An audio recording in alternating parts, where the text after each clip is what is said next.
So in this video, I want to discuss the parts of the brain. In the last video, you probably have looked at the parts of the brain in terms of the cranial nerves that branch off the brainstem.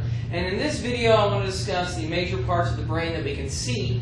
And on the top, you will already see this very large superior fissure, the fissure that separates both the right and left hemispheres of the brain.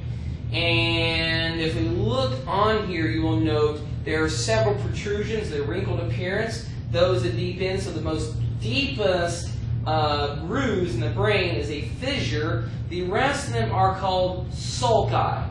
The sulci go down low, but not as deep as a fissure. Now the sulci, when they rise up and come to the top, we refer to that as a gyre. And that determines the wrinkled appearance of the gray matter in the brain. Note that the brain is mostly gray matter, and the gray matter is external, and the white matter is internal. Now, if we look at it in profile here, we will note the brain has several regions. Here, the very obvious temporal lobe. Here, the frontal lobe, and you will find here a pre- and post-central gyre, which is defined by this. The central sulcus that separates frontal lobe from parietal lobe. Here we have a very large horizontal sulcus which separates the frontal and parietal lobes from temporal lobe, and back here we have our occipital lobe in the back. This portion all contains here is the cerebrum. Down here we have our cerebellum. If we look at it from the back side, the cerebellum from underneath inferiorly, there is a left and a right and a left cerebellum. Here we have our brainstem coming down and the medulla oblongata. Inferior, you can see the pituitary gland and the stalk that holds the pituitary gland, the infundibulum.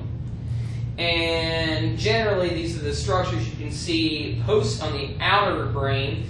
The rest of this to see, we need to remove the brain, cut it in half, and look internal to our brains to see inside. Inside, you will note the gray matter is external, white matter is internal. White matter is mostly myelinated sheaths of nerve, where the gray matter is mostly cell bodies of neurons. And we come down, medulla oblongata, brainstem, and this oval-shaped structure, the pons.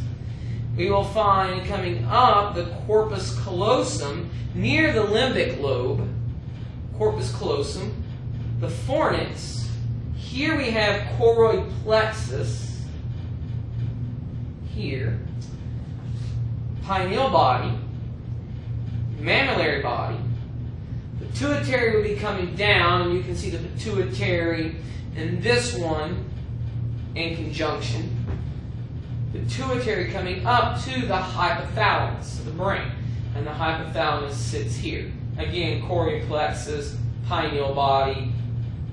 Here we can see the pons, medulla oblongata, brainstem, corpus callosum, fornix. Now, we will note here is the portions where the ventricles would be. Our lateral ventricles would sit here. Down here would be sitting our third ventricle, fourth ventricle here, and the intraventricular aqueduct. The aqueduct that goes down to transmit as cerebral spinal fluid is produced in the choroid plexus, it comes down and drains through. Now here we can see the cerebellum in cross-section, and you will note the white matter projections inside called the arbor vitae, or tree of life.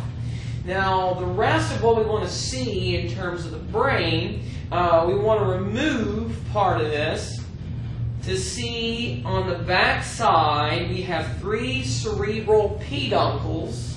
You have a superior, a middle, and inferior cerebral peduncle that attaches to the back of the diencephalon of the brainstem as it comes down to attach.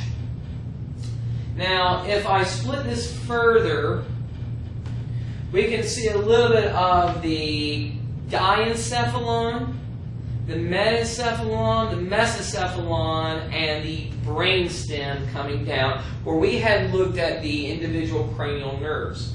And again, you can see a little bit of choroid plexus here, and some of the other material, the white matter, that we discussed previously in our brain video. But this concludes my video looking at the brain. A few things that you can't see on there, but this covers almost everything I would expect you to know in your AP 1 lab. And this concludes my video discussing the parts of the brain.